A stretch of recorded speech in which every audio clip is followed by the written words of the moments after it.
What's it like to be at an Olympics and not be playing in the Olympics? It's been a long time. Yeah, no, it's actually been amazing. It's been amazing.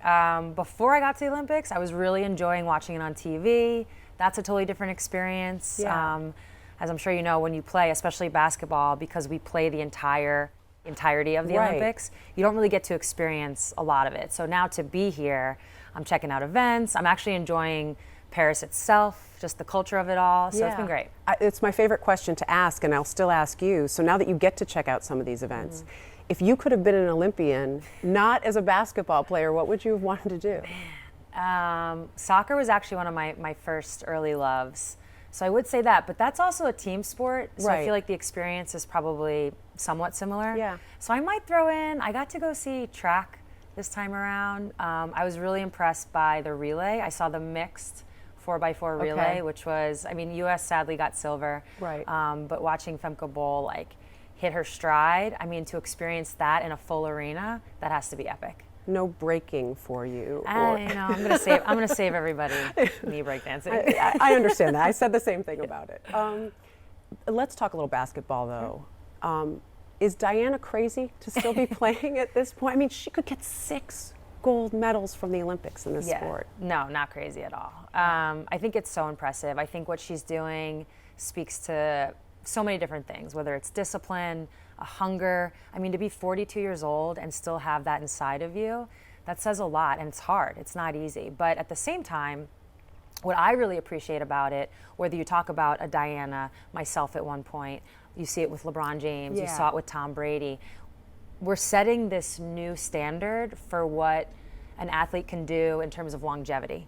And I just have so much respect for that. So for me, it's amazing to watch. It's an incredible example that to not let age dictate where that finish line is. You've talked a lot, I've just been seeing some of the clips about what Olympic basketball is compared to what everybody is used to when it comes to basketball. What is Olympic basketball that maybe we don't get?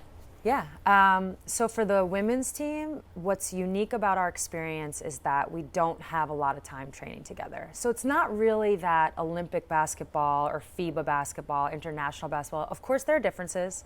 I could sit here and talk about the referees and how they call the game, the style of play, of course. But what really makes it difficult is the lack of training time. We're really trying to literally build the plane as we're flying it. And I think that's actually why, generally speaking, you see the team get better as the games go. But that's the challenge, to try to throw this together, make it work. And yes, recently I said it's probably some of the most uncomfortable basketball that I've played. And if you're uncomfortable, you're doing it right. You're doing it right because it means you're trying. Right. It means you're out there, you're trying to make it work, you're trying to get the chemistry going. And then again, as you go, by that gold medal game, hopefully, you almost don't want to leave because you feel like you're just clicking. It seems like destiny. I don't think anybody expects that it will not be a gold for the women's team again. How do you put the streak in perspective that you were so much a part of? Yeah, it's tough. It's tough. I mean, circling back on what I was just saying about being here as a spectator, I don't know if I missed that pressure. That is a pressure. It's interesting because it's not something we as a team talk about every day. It's not something you're mentioning, when you're eating your pregame meal, but you know it exists, and you know that you don't want to be the team that is the one that breaks that streak. So it's simultaneously a pressure that can keep you up at night, but also is very motivating. Very motivating. You know you're going to be etched in the history books. Right. This Olympics is the first one where we have seen equal men, equal women participation. Just watching, it's been incredible, I would say. What does that mean to you as somebody who is an Olympian and has fought to get to this point? It means so much. It means so much. I think women are really starting to take over a little bit in the sports space. There's been, historically a ton of reasons why we've been held back through the years, whether it's participation itself or the ways that we've been marketed or supported. So to now see all of those things start to change, all those tides are rising, and you're seeing it. I think the Olympics is really showcasing what happens when you invest in women's sports. You are a part of investing in women's sports, whether it be a production company, whether it be a marketing company. How have you been able to channel I guess, the drive you had as an athlete into growing the sport still, even though you're not playing it? Yeah, a combination of things. I think for me, what I realized in retirement, because a lot of times that question. Retirement. Yeah, retirement from sports. Retirement from sports. Yeah, not from life. I'm young again, which I love. I realized all the things I had learned in and from sports, from basketball, and the ways in which I played the game as a point guard. You know, sometimes you can struggle with that identity piece of, you know, what am I going to be and who am I going to be now? It turns out I'm exactly the same. So the way that I played the game, wanting the pieces to fit, wanting to make sure, you know, the team was functioning and doing well, that's showing up in a lot of the things I do with production. And then at the same time, I realized a 20-year career, and that's just pro. Obviously, I've been playing sports since I was like 5, 6 years old. All that experience, all that knowledge gives me this outlook, a nuanced outlook that I think is missing in a lot of the landscapes that we see in sports, whether it's the media landscape. Obviously, you guys do a tremendous job in bringing that voice to the sports landscape, and we need more of that, and we need more people that have that, again, nuanced take that can just provide some insight, and it really helps in telling the stories. And obviously, as we know, we know it better than anywhere is the Olympics. When the stories are told about the athletes, you feel invested, and that's when you start to follow even more. I don't know if you can sum it up, but where do you think we are in terms of women's sports coming into their own? I think we're at a really, I don't want to say unique because we've seen moments like this before, but we're at a point where we're hitting a peak.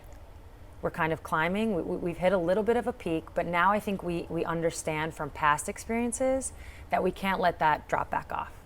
We have to continue the movement. We have to keep pushing, and now is when you have to be even more innovative. You have to be even more creative.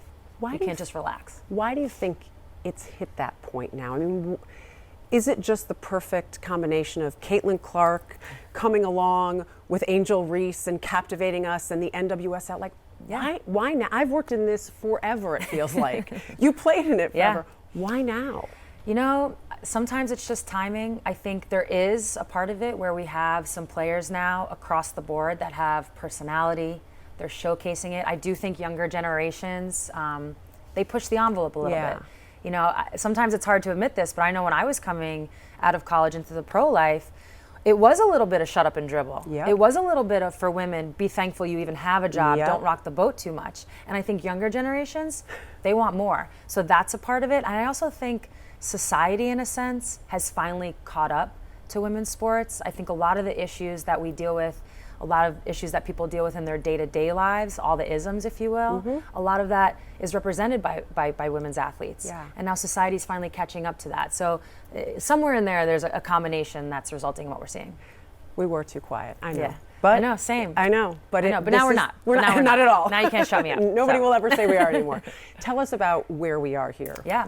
So we're at the Visa Lounge for Chase Sapphire Reserve, and it's just a wonderful way for people who are part of that family to come to get a nice experience.